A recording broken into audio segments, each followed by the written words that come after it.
Water. సిగ్గులేదు అబద్ధాలు చెప్పి అమ్మాయి స్కూటీ ఎక్కడానికి? దానికి సిగ్గెందుకండి? అమ్మాయి స్కూటీ వెనకాల ప్లేస్ ఖాళీగా ఉంటే చాలు కదా. ఓ ఖాళీ ఉంటే ఎవరి స్కూటీ నీకు ఇస్తావా? ప్రియ గారు, నేను అబద్ధం చెప్పానని మీకు కాఫీ షాప్ దగ్గరే తెలుసు. నేను బైక్ అక్కడే పార్క్ చేశానని మీకు తెలుసు. హలో, ఇది టూ మచ్.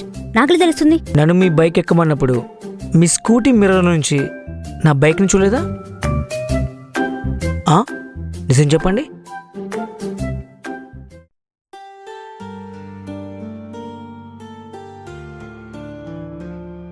కుంప తీసి బైక్ చూసిందా ఏంటి? ఇప్పుడు దింపేస్తుందా? అప్పుడే దింపేస్తారనుకున్నా. బట్ మీరు కూడా నాతో ఒక జర్నీ కోరుకున్నారని నాకు అర్థమైంది. అందుకే నేను సైలెంట్గా ఉన్నా.